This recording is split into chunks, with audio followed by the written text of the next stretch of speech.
Welcome to Enlightened Environment. Let's create harmony with the environment.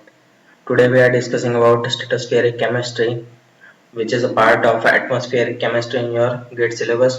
इसमें हम पूरी ozone layer की chemistry, ozone layer formation, ozone layer depletion, उस पर कौन सा स्टेप्स लिए गए हैं उसे कम करने के लिए, ओजोन लेयर डिप्लेशन को कम करने के लिए, और क्या हम सॉल्यूशन इम्प्लीमेंट कर सकते हैं, उसका प्रिवेंशन कैसे हो सकता है, वो सारी चीज़ के बारे में हम डिस्कस करेंगे। तो आज की वीडियो हम स्टार्ट करते हैं। उससे पहले आप लोगों को जो भी लगता है कि हमारी वीडियोस आपके काम की है या फिर आपको कितनी हेल्प मिल रही है, उससे आपको कौन से टॉपिक्स पहले चाहिए, वो सारा आप हमें कमेंट सेक्शन में बताइए। हमें कहाँ पर इम्प्रूवमेंट करने की ज़रूरत है, क्योंकि आप अगर रिव्यूज़ देंगे तो उससे ही हम इम्प्रूव करेंगे हमारे कंटेंट को, हमारा जो स्पीच है उसे इम्प्रूव करेंगे, उससे आपको अच्छे से अच्छा कंटेंट मिल सकेगा, अच्छा हम आपको प्रोवाइड कर पाएंगे। सो प्लीज़ कमेंट सेक्शन में बताइए हमें कि हम जो ये एफर्ट्स डाल रहे हैं वो आपको कितना हेल्पफुल है।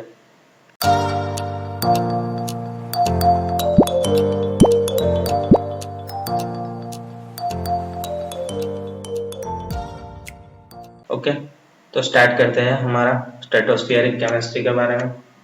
स्ट्रेटोस्फियरिक केमिस्ट्री में मेनली आपको जो ओजोन है उसी के बारे में पढ़ना है, क्योंकि स्ट्रेटोस्फियर में उससे ही हमारा काफ़ी सारा नुकसान भी हो सकता है और काफ़ी सारा हम फायदा भी उसी से है। क्योंकि अगर ओजोन लेयर डिप्लेट होता है तो अर्थ को उससे बहुत बड़ा हार्म हो सकता है। यूवी रेज है वो सारी एब्जॉर्ब होना बंद हो जाएगी। Our Earth is enveloped by a blanket of gases extending several thousands of kilometers above its surface. This gaseous cover of Earth is known as a atmosphere. तो यहाँ पर एटमॉस्फेयर की डेफिनेशन दी हुई है और उसी में हमारा जो फर्स्ट लेयर है वो है ट्रोपोस्फियर, सेकंड है स्ट्रेटोस्फियर।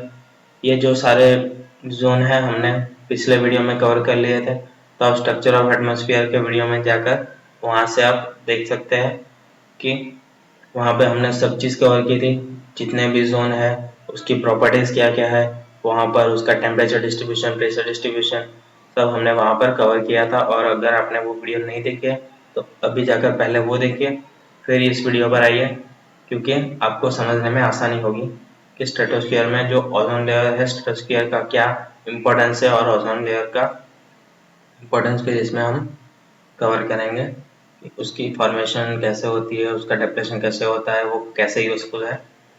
तो ozone is a naturally occurring molecule, and ozone molecule is made up of three oxygen atoms. It has the chemical formula O3. Ozone को हम O3 से डिनोट करते हैं। ओजोन की केमिकल फार्मूला है O3, यानी कि ऑक्सीजन के तीन मॉलिक्यूल्स एक साथ जुड़कर जो बनाते हैं फॉर्मूला, उसे ओजोन कहते हैं। जो भी केमिकल बनता है उसे ओजोन कहते हैं। Two types of ozone in the atmosphere. दो टाइप के ओजोन हमारे एटमॉस्फेयर में प्रेजेंट है। One is a good ozone and the second is a bad ozone. Good ozone यानी कि अर्थ के सरफेस से 15 से 35 किलोमीटर की हाइट पे जो एक लेयर है, जो एक पतली ब्लैंकेट है, उसे गुड ओजोन कहते हैं। यानी कि अगर ओजोन अर्थ की सरफेस से ऊपर, यानी कि अर्थ की सरफेस से थोड़ी बहुत हाइट पे है, तो उसे हम गुड ओजोन कहेंगे, क्योंकि वो जो यूवी लाइट्स है और जो हार्मफुल रेज है उससे हमें प्रोटेक्ट करेगी। लेकिन बैड ओजोन क्यों? क्योंकि ओजोन एक पॉइजनस गैस है, वो काफी हार्मफुल है ह्यूमंस के लिए, all the living organisms like animals, plants, सबके लिए एक पॉइजनस गैस है और काफी हार्मफुल भी है। उससे काफी सारे प्रॉब्लम्स क्रिएट होते हैं, स्किन कैंसर होता है, फिर और भी काफी सारे ह्यूमंस प्रॉब्लम्स क्रिएट होते हैं। पॉइजनस गैसें इनहेल करने से इंसान की जो इम्यून सिस्टम है या फिर जो हमारा श्वसन तंत्र है उससे उसके रिलेटेड काफी सारे प्रॉब्लम्स क्रिएट होते हैं। तो ओजोन एक पॉइजनस गैस होने की वजह से अगर ये नीचे के सरफेस एटमॉस्फेयर में मिलती है, यानी कि अर्थ की कम हाइट पर मिलती है, जिससे कि इंसान और कोई भी लिविंग ऑर्गेनिज्म उसके कांटेक्ट में आता है, तो वो जो ओजोन है वो बैड ओजोन है। यानी कि अगर 15 से 20 किलोमीटर या फिर 15 से 35 किलोमीटर की हाइट पे अगर ओजोन है तो वो गुड ओजोन है। और अगर वो नीचे आ जाती है एटमॉस्फेयर में, तो वो बैड ओजोन के में हम उसे काउंट करेंगे। अब देखते हैं ओजोन के बारे में कि ओजोन लेयर कहाँ पे प्रेजेंट है और उसका यूज क्या है। तो ये हमारी ओजोन लेयर है। सबसे पहला जोन हमारा ट्रोपोस्फियर, ये अप्रोक्सीमेटली 12 to 15 किलोमीटर तक फैला हुआ है, 12 to 18 किलोमीटर। फिर यहाँ पर स्ट्रेटोस्फियर स्टार्ट होती है, ये ट्रोपोपॉज है, फिर यहाँ से स्ट्रेटोस्फियर स्टार्ट होगी। स्ट्रेटोस्फियर में सबसे पहले ओजोन लेयर आएगी। ओजोन लेयर क्या करती है, ये जो यूवी रेज आ रहे हैं सन की तरफ से, ये यूवी रेज को अर्थ तक पहुंचने नहीं देती। ओके, तो मोस्टली जो हमारे बैड, लेकिन सारे यूवी रेज को अर्थ तक नहीं पहुंचने देती ऐसा नहीं है। जो भी सारे अल्ट्रावायोलेट बैड एलिमेंट्स है, बैड यूवी रेज है, उसे ही अर्थ को प्रोटेक्ट करती है उससे, और उससे रिफ्लेक्ट कर देती है और एब्जॉर्ब कर लेती है वो सारे यूवी रेज को। लेकिन यहाँ पर ओजोन होल्स क्रिएट हो चुके हैं हमारे में, खासकर एंटार्क्टिक का जो जोन है वहां पर काफी बड़ा ओजोन होल क्रिएट हो चुका था। उसका रीजन क्या है, तो उसका रीजन है ये सारी गैसेज, CFC, क्लोरोफ्लोरोकार्बन, हाइड्रोक्लोरोफ्लोरोकार्बन, जितने भी VOCs है, वोलेटाइल ऑर्गेनिक कंपाउंड्स जो भी है, उसकी वजह से वो जो हमारी ह्यूमन एक्टिविटीज है, इंडस्ट्रियल एक्टिविटीज है, फिर जितने भी हमारे जो कंपोनेंट्स हम यूज करते हैं, केमिकल्स यूज करते हैं, पेस्टिसाइड्स, उन सब में जो सारे कंपाउंड्स और केमिकल्स रिलीज होते हैं वो एटमॉस्फेयर में ऊपर चढ़ते हैं गैस की तरफ, और उससे ओजोन की लेयर के कांटेक्ट में आते हैं। ओजोन लेयर के कांटेक्ट में आने से वहां पर उनके बीच में रिएक्शन होता है और वो ओजोन को डेप्लेट करते हैं। तो देखते हैं ओजोन की पहले ओजोन लेयर है क्या। Ozone layer is a common term, the higher concentration of ozone that is found in the stratosphere, approx 15 to 30 kilometre, यानी कि 15 से 30 किलोमीटर के बीच में एक हाई कॉन्सेंट्रेशन, यानी कि ओजोन का काफी ज्यादा कॉन्सेंट्रेशन मिलता है 15 से 30 किलोमीटर के बीच में, और वो हमारा पूरा अर्थ को, पूरा प्लेनेट को कवर करती है।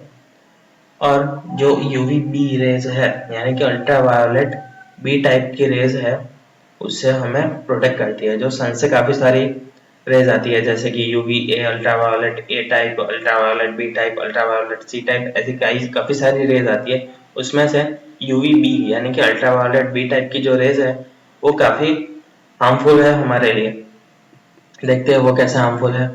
तो ultraviolet B radiation link to skin cancer, उससे ह्यूमन को स्किन कैंसर हो सकता है, जेनेटिक डैमेज हो सकता है, यानी कि जो इंसान के जेनेटिक्स है वो डैमेज हो सकते हैं, उससे जेनेटिकल प्रॉब्लम्स क्रिएट हो सकती है, जेनेटिकल डिसीज हो सकते हैं। इम्यून सिस्टम पर काफ़ी बैड इफेक्ट करता है। उसके अलावा एनिमल्स और जो एग्रीकल्चर क्रॉप्स है उसकी भी यील्डिंग कम कर देता है। एग्रीकल्चर क्रॉप्स की जो प्रोडक्शन है उसे कम कर देता है। एग्रीकल्चर क्रॉप्स पर बैड इफेक्ट होती है, एनिमल्स पर भी काफ़ी हार्मफुल इफेक्ट्स है। उसकी वजह से ये जो यूवी रेज अगर कांटेक्ट में आते हैं हम ह्यूमंस या फिर कोई भी लिविंग ऑर्गेनिज्म, तो उससे काफ़ी हार्मफुल हो सकता है, लेकिन उससे ओजोन लेयर एब्जॉर्ब कर लेता है और रिफ्लेक्ट कर लेता है। उसकी वजह से अर्थ सेफ है रहने के लिए। लेकिन यहाँ पर ओजोन डिप्लेट हो रही है ड्यू टू सम रीजन, वो हम आगे देखेंगे कि कौन कौन से गैसेस है। वैसे हमने आगे बोल दिया कि CFC, HFC है, ये जो भी सारे हेलोन्स है, यानी कि क्लोरीन, ब्रोमीन, उनसे का जो भी सारे कंपाउंड्स बनते हैं वो सारे कंपाउंड्स भी ओजोन लेयर डिप्लेशन में काफी अपना कंट्रीब्यूशन करते हैं। तो ओजोन होल क्या है, जो ओजोन होल है क्रिएट हुआ है हम बोलते हैं वो है क्या, chemical containing chlorine bromine atoms are release to the atmosphere through human activities, यानी कि ह्यूमन एक्टिविटीज की वजह से जो भी सारे क्लोरीन और ब्रोमीन के एटम्स रिलीज हो रहे हैं एटमॉस्फेयर में, ये केमिकल कंबाइन हो जाते हैं वेदर कंडीशन में और कज reaction in the ozone layer. जो ओजोन लेयर है उसके साथ रिएक्ट करते हैं और ओजोन का जो बॉन्ड है उसे तोड़ देते हैं, और उससे ओजोन लेयर हमारी डिप्लेट होती है। Depletion of ozone layer occur globally. However, several depletion of the ozone layer over the Antarctic is often referred to as a ozone hole. ठीक है। जो ओजोन लेयर डिप्लेशन है वो पूरे प्लेनेट में हर जगह पर एक समान है, यानी कि हर जगह पर हो रही है। लेकिन जो एंटार्क्टिक जोन है वहां पर ओजोन लेयर की डिप्लेशन काफी ज्यादा हो चुकी है ड्यू टू पोलर क्लाउड्स।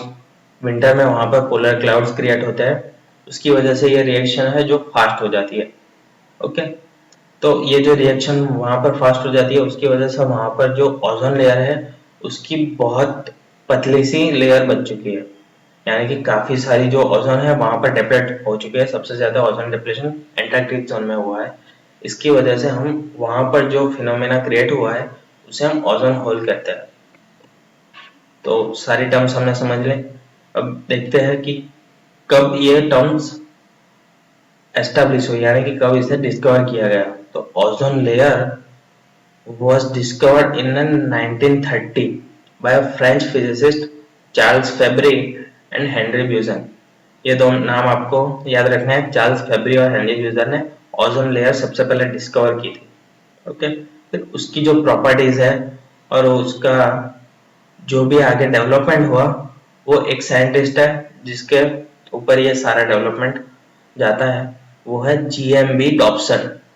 ये जो डॉप्सन है उसने ओजोन लेयर का हर एक उसके बाद जितने भी नई नई चीजें डिस्कवर हुई ओजोन पे, ओजोन डिप्लेशन स्टार्ट कैसे होता है CFCs का जैसे, फिर ओजोन लेयर हम मेजर करते हैं, ओजोन का जो मैनेजमेंट है वो सारी सिस्टम भी इसने बनाई, मॉनिटरिंग सिस्टम बनाई, वो सारी चीजें डॉप्सन ने अपनी स्टडीज के थ्रू की। Ozone layer is developed by explored in detail by British metrologist GMB Dobson who developed a simple spectrometer। उसने सिंपल स्पेक्ट्रोमीटर भी डेवलप किया था और स्ट्रेटोस्फियरिक ओजोन को ग्राउंड से मेजर करने का काम में आता है ये जो स्पेक्ट्रोफोटोमीटर है उससे। ठीक है, फिर 1928 से और 1958 के बीच में उसने एक वर्ल्ड वाइड नेटवर्क एस्टेब्लिश किया जो ओजोन मॉनिटरिंग स्टेशंस कहा जाता है। और ये जो ओजोन मॉनिटरिंग स्टेशंस है वो आज भी हम ऑपरेट करते हैं, जिससे हम ओजोन को मॉनिटर करते हैं कितना बढ़ रहा है, कितना डेप्लेट हो रहा है, किस रीजन में ज्यादा डेप्लेट हो रहा है। ओके, और जो ओजोन की थिकनेस है, ओजोन हम मेजर करते हैं वो डॉप्सन यूनिट में मेजर करते हैं, लेकिन ये जो मेजरमेंट है वो एक स्टैंडर्ड टेम्परेचर और स्टैंडर्ड प्रेशर पे होता है। स्टैंडर्ड टेम्परेचर होगा 0 डिग्री सेल्सियस एंड प्रेशर होगा 1 एटमॉस्फेयर, उस पर हम ओजोन मेजर करते हैं और उसका यूनिट है डॉप्सन यूनिट। ओके, तो ये थी हमारी थोड़ी हिस्ट्री। अब देखते हैं ओजोन फॉर्मेशन कैसे होता है। ओजोन फॉर्मेशन यूवी रेस की वजह से होता है। तो ये जो ओजोन फॉर्मेशन की जो फॉर्मूला है वो रिवर्सिबल रिएक्शन है, यानी कि ऑक्सीजन से यहाँ पर जो ये यूवी रेज है वो ऑक्सीजन मॉलिक्यूल्स पर पड़ते हैं, उससे ऑक्सीजन एटम पर पड़ते ही ये ऑक्सीजन मॉलिक्यूल्स टूट जाते हैं और उससे ऑक्सीजन एटम टूटकर दो मॉलिक्यूल्स में डिवाइड हो जाता है, फर्स्ट एंड सेकंड, ये O और ये O। ठीक है, अब ये जो दो ऑक्सीजन मॉलिक्यूल्स डिवाइड हुआ है ड्यू टू हमारी यूवी रेज, उसकी वजह से क्या होगा कि जो ऑक्सीजन मॉलिक्यूल्स होगा पूरा जो O2 है उसके साथ रिएक्ट करेगा, क्योंकि ये अनस्टेबल है कंपाउंड, ये जो एक एटम है वो अनस्टेबल है, इसलिए ऑक्सीजन के साथ जुड़कर O3 यानी कि ओजोन बनाएगा। लेकिन ये रिवर्सिबल प्रोसेस है, अगर इसमें भी कोई यूवी रेस पड़ा तो ये फिर से टूट जाएगा और O2 और O में डिवाइड हो जाएगा। ओके, फिर देखते हैं कजेस ऑफ ओजोन डिप्लेशन। कौन कौन से कजेस है, यानी कि कौन कौन सी चीजें हैं जो ओजोन डिप्लेशन में आपको इफेक्ट करती है। तो नेचुरल कजेस है, नेचुरल कजेस में मेनली सनस्पॉट है, फिर स्ट्रेटोस्फियरिक विंड है, ये जो सारी चीजें है वो ओजोन डिप्लेशन को बढ़ाती है। और सबसे ज्यादा जो ओजोन नेचुरली कज होता है, यानी कि नेचुरल कज से डिप्लेट होता है वो है वॉल्केनिक इरप्शन, क्योंकि वॉल्केनिक इरप्शन की वजह से काफी सारे गैसेस रिलीज होते हैं जैसे कि मीथेन है एक्सेट्रा एक्सेट्रा। और जो ये जो गैसेस हैं वो एटमॉस्फेयर में ऊपर बढ़ते हैं क्योंकि गर्म होते हैं, गर्म गैसेस एटमॉस्फेयर में हाइट पर जाएंगे और ओजोन के साथ रिएक्ट करके उसे डेप्लेट करेंगे। ठीक है, तो ये नेचुरल कजेज है, sunspot, atmospheric winds and volcanic eruption. Man made curves में काफी सारे गैसेस है और काफी सारे सब्सटेंसेस है जो ओजोन को डिप्लेट करते हैं। जैसे हमने आगे देखा CFC है, HFC है, VOCs है, ये जो भी सारे कंपाउंड्स है वो मैन मेड कर्व्स में आते हैं। और ये जो सारे कंपाउंड्स है उसे हम कहते हैं ODS यानी कि ओजोन डिप्लेटिंग सब्सटेंसेस। ठीक है, तो ये जो सारे ODS है वो सबसे मेजर है ओजोन लेयर डिप्लेशन में। फिर क्लोरोफ्लोरोकार्बन जितना भी ओजोन डिप्लेशन होता है अर्थ पर उसमें 80% कंट्रीब्यूशन तो सिर्फ CFC का है।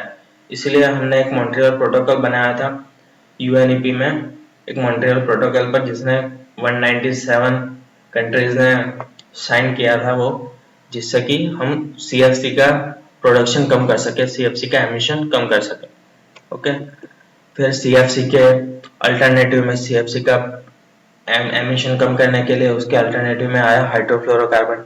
लेकिन ये भी फिर बाद में पता चला कि ये भी काफी हार्मफुल है, ये भी इफेक्ट करता है ओजोन को, ओजोन डिप्लेशन ये भी बढ़ाता है, लेकिन इसकी इंटेंसिटी कम है कंपेयर टू CFC। हेलोन्स जितने भी क्लोरीन, ब्रोमीन, आयोडीन जितने भी सारे हेलोन्स है उससे जो भी कंपाउंड क्रिएट होता है वो सारे कंपाउंड्स हेलोन्स ओजोन डिप्लेशन में कंट्रीब्यूशन करते हैं अपना। कार्बन टेट्राक्लोराइड और मिथाइल क्लोरोफॉर्म, ये 8 मेजर कॉजेज है ओजोन डिप्लेशन के। अब ओजोन डिप्लेशन होता कैसे है, तो ये हम समझते हैं एक CFC मॉलिक्यूल लेकर। ये CFC मॉलिक्यूल है। अब ये जो CFC मॉलिक्यूल है वो एटमॉस्फेयर में यहाँ पर अर्थ सरफेस से रिलीज हुआ और एटमॉस्फेयर में ऊपर बढ़ा। एटमॉस्फेयर में हाइट पर जाकर जब ओजोन के आसपास में आता है, ओजोन के हाइट पर, तो ओजोन लेयर की हाइट पर वहां पे UV रेज इस पर पड़ती है। और UV रेज पड़ने से क्या होता है कि एक जो CFC मॉलिक्यूल है वो 3 क्लोरीन एटम्स को, क्लोरीन मॉलिक्यूल्स को होते हैं उसमें। तो ये जो मॉलिक्यूल्स है उस ब्रेक डाउन होता है, ये जो मॉलिक्यूल्स है क्लोरीन के उससे ब्रेक डाउन होता है। और उस ब्रेक डाउन की वजह से क्या होगा कि क्लोरीन एटम्स अलग हो जाएंगे। ये जो 3 सारे केमिकल्स जो एटम्स है क्लोरीन के वो अलग हो जाएंगे, वो फ्री रेडिकल्स के रूप में काम करेंगे।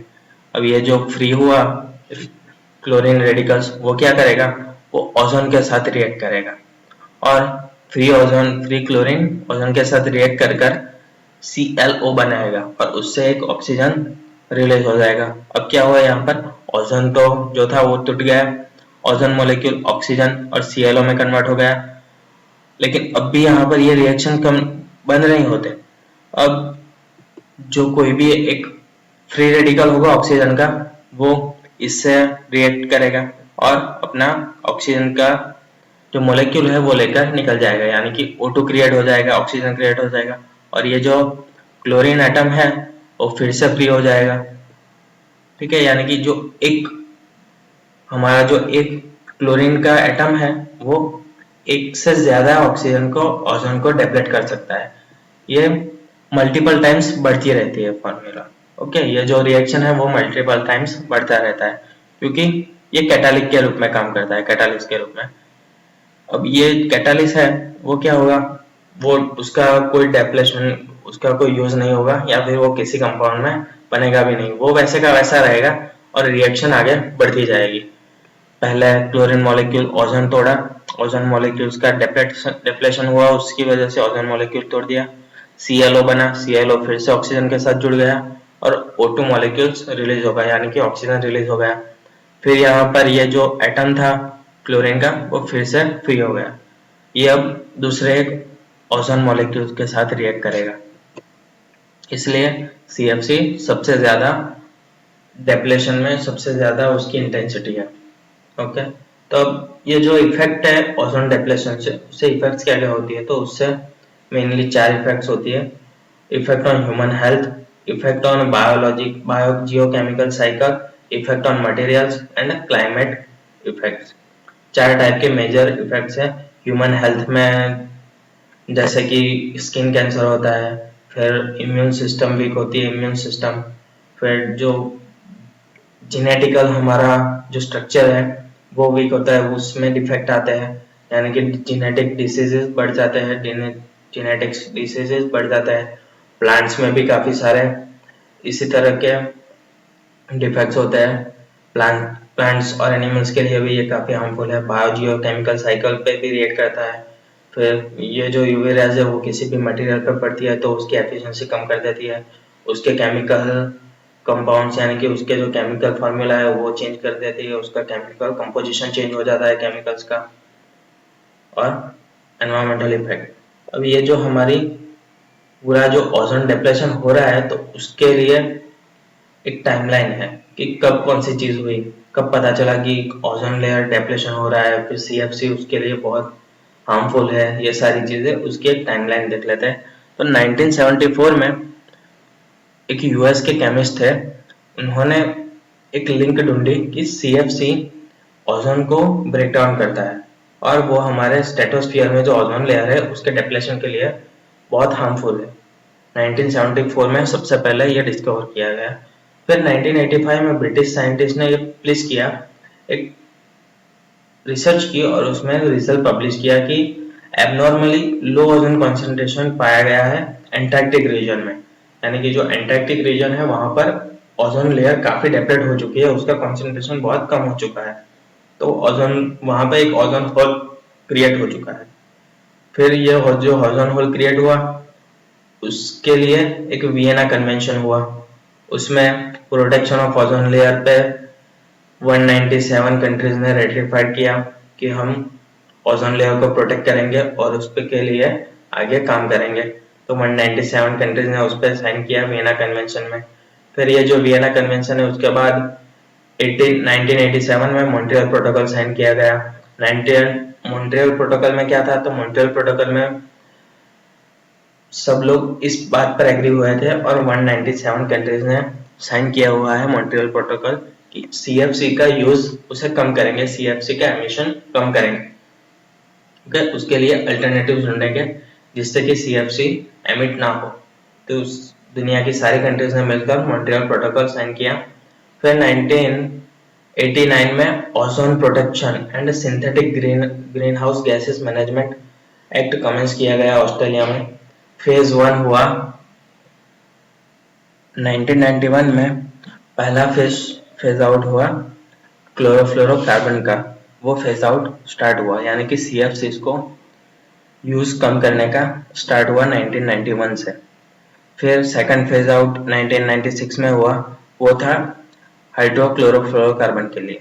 ओके, तो ये हमारी टाइमलाइन है कि कौन कौन से चीजें कब हुई ओजोन के डिप्लेशन और उन सब चीजों के बारे में।